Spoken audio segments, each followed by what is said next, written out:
a little bit echoey, but it's echoey for a reason, because we're in a yoga studio and we're at Power Living Australia. We've got Keenan and we've got Duncan. Welcome on board. Thank you. Thank you.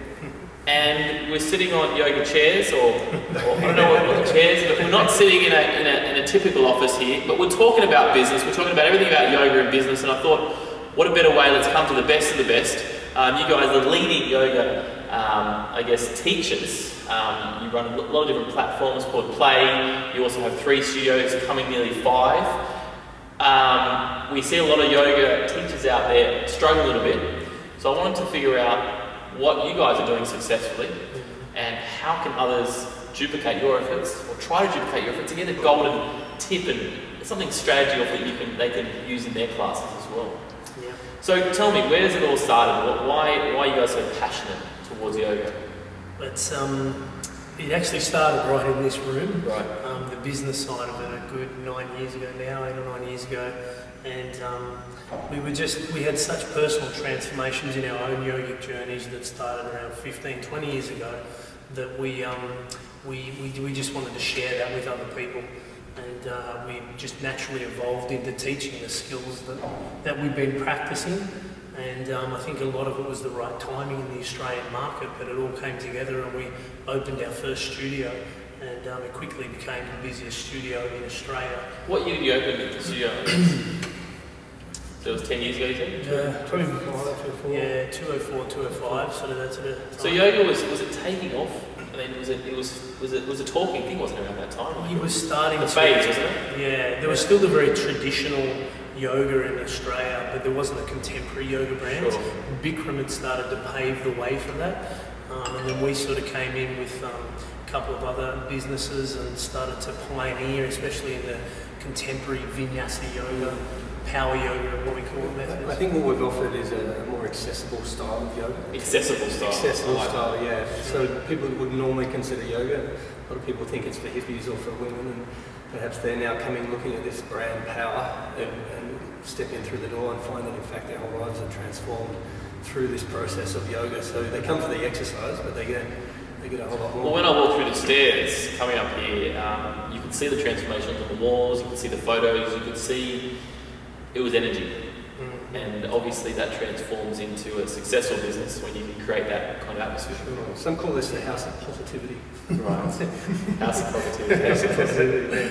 Yeah. Which you need to have in a business. You need to have positive employees, you need to have positive people, and that creates the energy for the students to thrive on. They enjoy the space, just walking through the door, they see the customer service that they get, the front counter is always smiling, always happy. That just adds to the whole overall experience that the student has when they walk through those doors. Because when you're coming to yoga, obviously you had a stressful day at work possibly, and you're coming to get exercise, to unwind, but also to get energised as well. So that's probably one of the most important things for running a business, I guess. Yeah, and it's really important to, with the whole team, is just to have that sort of unique, or that united front that we all share, and that direction to not only run a business successfully and be profitable and all that needs to be a business, but to really help people, to help them become more self-aware, to open their hearts, to heal their bodies, and ultimately just be more peaceful, happier people. And so we really have our whole community, everyone in our business shares that real, heartfelt desire to help others. We're talking yoga. You've got a lot of, I've seen from experience, you've got yoga instructors and teachers, fantastic instructors, and such experts at their work, yet running a successful business they just struggle with. Why do you think the struggle there is, with that kind of industry? You guys have successfully done it over 3 studios. Where are you seeing the issues there? Yeah, I think a lot of teachers have those teaching skills, and they've had the same experiences we have in evolving and becoming a teacher, but they haven't learned just basic business skills along the way. And then they get into small business, which is, it's cutthroat, running small businesses, and it's a competitive marketplace out there. And so they have one set of skills and they struggle with the other, and this struggle with the other set of skills, the business skills, can sometimes really affect their teaching skills. and it's quite a unique skill to be able to bring both to the table. And I was lucky enough to have done quite a bit of business experience and consulting into businesses before I opened my own businesses, and had studied at the master's level. And Keenan and I were both in the military and learned how to manage people and the operational sides of the business. And when we opened this business, we just combined both the skills and understood that it's a business and business decisions need to be made, as well as it's a platform to heal lives, and that they need to balance each other out. And I think that's probably not as well understood in the industry as it needs to be by a lot of people. And it sounds like it's a good partnership there with both of you. And there needs to be great leadership, I think, in understanding a leader needs to be someone who cares for his people and is able to guide the people. The thing with Duncan and I, we could have easily gone our own ways and done our own things, but probably not as effective as we can be together. Having to move beyond our grievances or our disputes. Because there's always disputes in a partnership, isn't there? There's always, absolutely, there has been. But we've been mature enough and open enough to be able to recognise that often the fault lays within ourselves, that the conflict is caused from ourselves. So the big process of yoga is understanding yourself. And so we've applied practical principles of yoga in our leadership, in our work that we do, our coordination together to get things happening. But tell me about play. That's the trainer side that you run, and fitness industry professionals can get CEC points and those sort of things.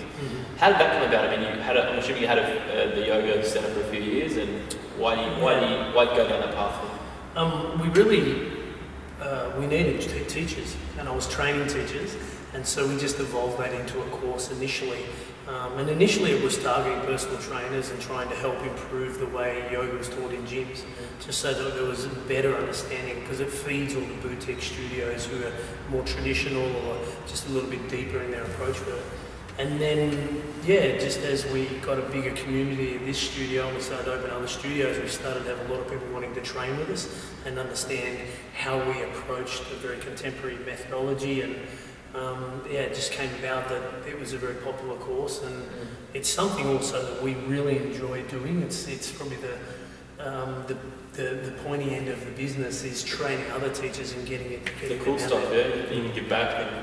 I think we've done over 400 people now through our teacher training. And you told me before they're in Byron Bay, you got one coming in Bali, so it's not just it's the whole experience, I guess. It's not coming to your location in Neutral Bay for a weekend. It's really taking the whole thing aboard. I think it's awesome. Yeah, that's the retreat sides of it. Right. So there is an element where you come to the studios and you practical teacher training, and then we have the retreats, and that is a week long of just living and breathing a modern day yoga practice.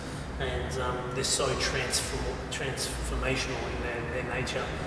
7 days straight of meditating, beautiful diet, great yoga asana practice, awesome community just to be open and share, understanding your mind and the belief systems you have, and then just that natural evolution through that level of awareness. I think part of the backbone of our studio actually is a product that we call the 40 Days. Yeah. This product has basically drawn students in to do 40 days of committed yoga. And every day for 40 days. Every day for 40 days. And at the end of that 40 days, the transformational effect in the students it's apparent in their life. They see it, they experience it, and they share it with others. And so I think that's what drew a lot of people in. And so I guess my tip would be to actually have a product that works, and yoga works. So if you've got a sequence that creates, transformation in students and giving them the presence that they get from it, and the insights that they have from it, then there's no doubt that they'll share the shine with others around them. It's like, I guess, if you look at personal training, or it's like, I see everywhere 12-week challenges and body challenges, the same thing. 40 days, it's so powerful, 40 days. It's intense. Everything was 40 days, wasn't it? Yeah, Noah's Ark. Huh? Yeah, 40 days. Just run through Lent or something.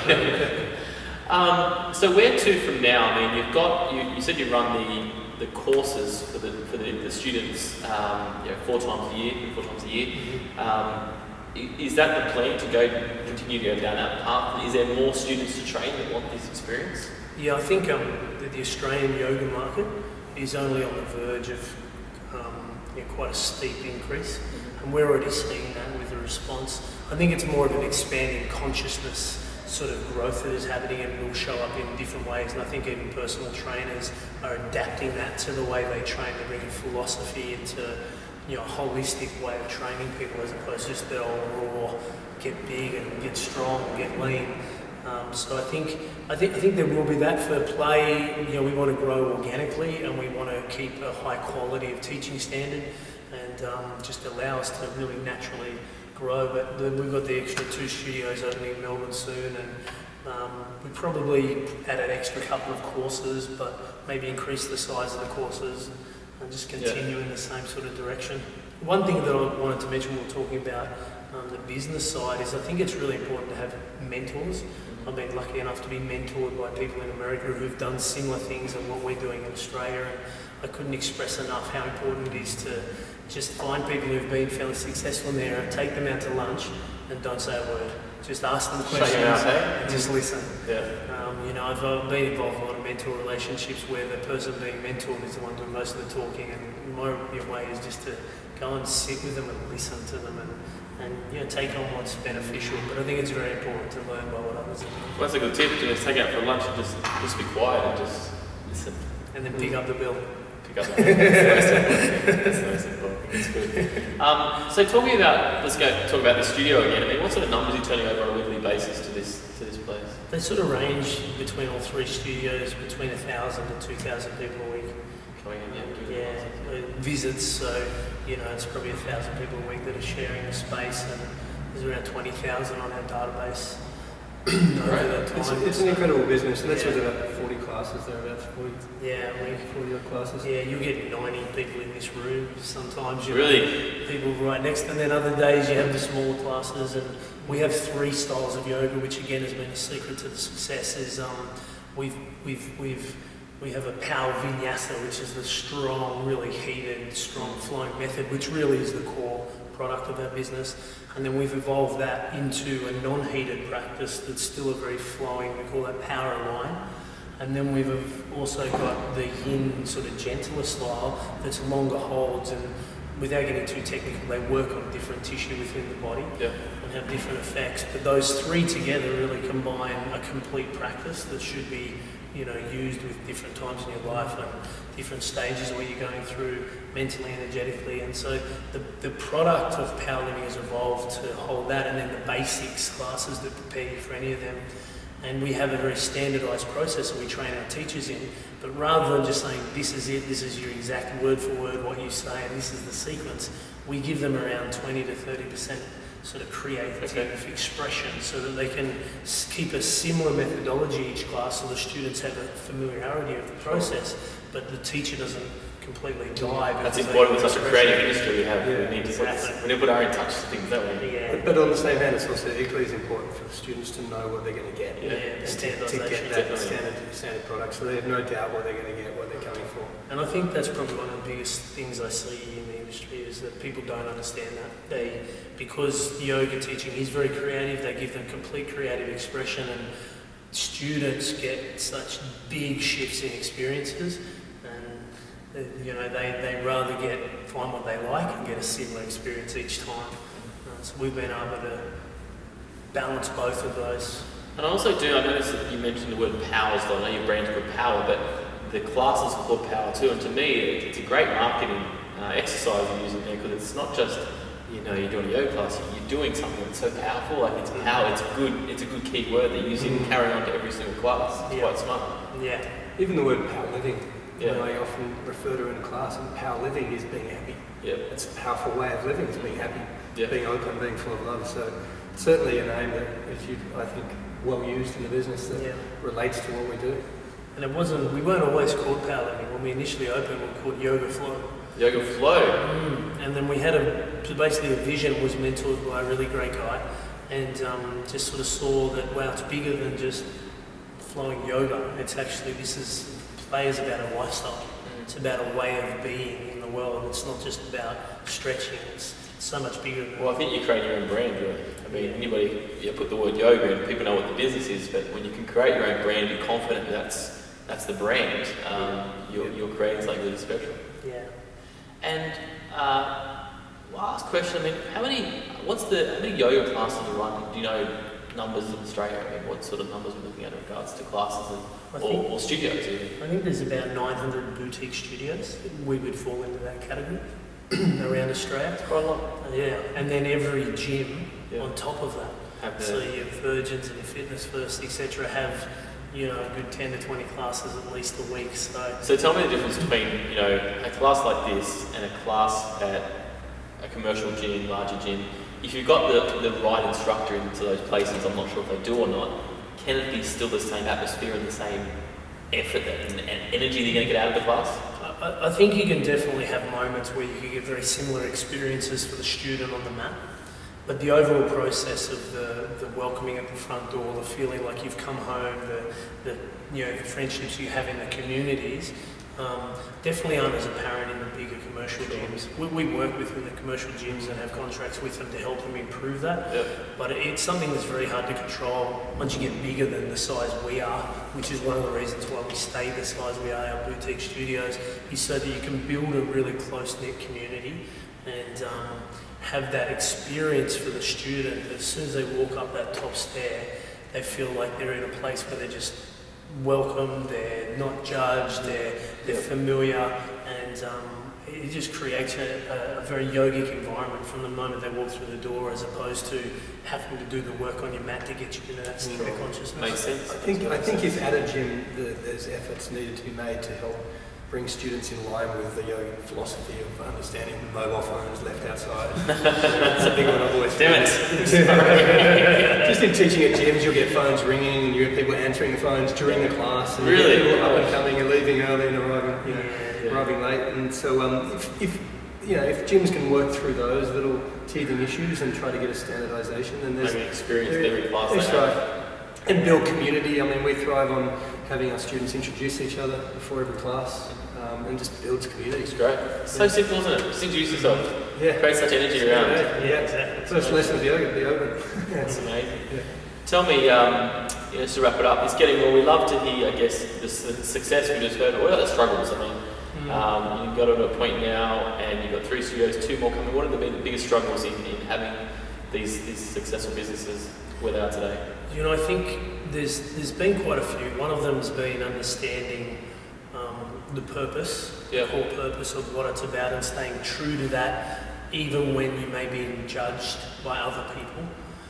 So our purpose was to take a contemporary method of yoga and share it with many people and try and elevate consciousness through that way, rather than, and sometimes we've been judged, I suppose, for that approach on a grand scale. And you've been scared and you've changed your tactics, have you? We haven't, but it's caused, I suppose, confusion, and just, it's helped us get clear, but it was definitely one of the things you need to be clear on your purpose. The other one is the relationships, working with your best friend, and then most of the people in our business are close, we're really good friends, and there needs to be a high level of communication and a high level of personal accountability for your state of being and your reactions. That's been something that's been difficult, but again, it's been such a... I think we've broken the myth that you can't work with close mates. Yeah. Because there is that... How long have you been working? 10 years now together? Yeah, basically. Since the business. And I wouldn't do it any other way. When people say never work with your friends, I'd say do it, but you need to evolve your way of communicating. And that has been a challenge for our relationship, in the sense that it's become at one point less friendship and more business. And we've had to understand the business boundaries between friendship and business. But I guess that's evolving in everything, in every day. I mean, we evolve. Exactly. And that's one of the things you've got a plus and there's a minus as well to it. Yeah.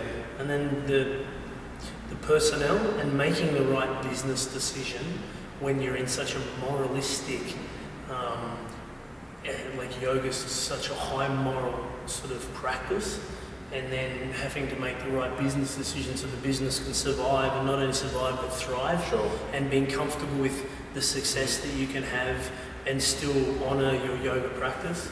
That's been challenging. The way we've dealt with that is on an individual level, having a very committed yoga practice, and just so that we stay clear and don't get wrapped up in all the guilt. And I guess our meetings have often been based around the moral and ethical, the decisions that we make.